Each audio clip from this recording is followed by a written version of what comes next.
Bench سے علیحدہ ہو جائیں گے تو کیا اس پہ ہوگا پھر؟ دیکھیں جناب، نظریہ ضرورت اور آئین میں جنگ جاری ہے. آئین جیتے گا، نظریہ ضرورت ذلیل و رسوا ہوگا. ان کی سیاست جو ہے وہ انہوں نے خود سیاسی خودکشی کی ہے. اب یہ قومی اجتماعی خودکشی کی طرف جا رہے ہیں. یہ جسٹس منیر کا دور نہیں ہے. جسٹس کارنلس کی یاد تازہ ہوگی، اور نہ یہ 1997 لوگ چیف جسٹس کے ساتھ سٹینڈ کیے ہوئے ہیں، چیف جسٹس کے ساتھ کھڑے ہیں.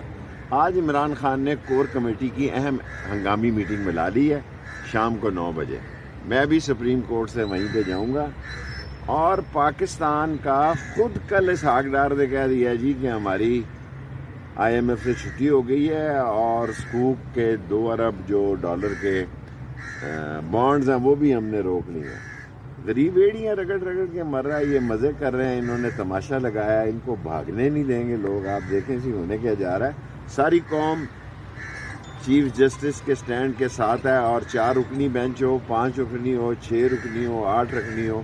انہوں نے آئین کے تحت حلف لیا ہے، آئین کے تحت وعدہ کیا ہے، آئین کے تحت فیصلہ ہوگا، اور قوم سرخرو ہوگی. اور یہ مہینہ انشاءاللہ جو کل سے چڑھے گا بڑا اہم ہوگا. اب رانا ثناء اللہ بھی مل کر بات کرنے کی کہہ رہے ہیں کہ بیٹھ کر بات کر لیتے ہیں، تو آپ کو بیٹھ کے لیے تیار ہیں؟ الیکشن کے لیے تو ہم ہر پہلے دن سے ہی بیٹھنے کے لیے تیار ہیں.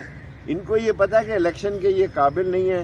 چارٹرڈ پلینوں سے انہوں نے لوگ منگوائے ہیں کہ ووٹ پورے کرنے کے لیے، اور یہ صدر کے ریٹائر ہونے کا اور چیف جسٹس کے ریٹائر ہونے کا انتظار کر رہے ہیں. اس سے پہلے یہ فارغ ہو جائیں گے. چیف جسٹس کے استعفے کی خبریں پھیلائی جا رہی ہیں کہ یا تو استعفیٰ دے دیں یا فل کوڈ بنا دیں، اس طرح کا پریشر ڈیولپ. دیکھیں ساری رات یہ خبریں اور افواہیں پھیلتی رہی ہیں، لیکن وہ بھی فتح خان بندیال کا بیٹا ہے تو ان کے رکھ دے گا.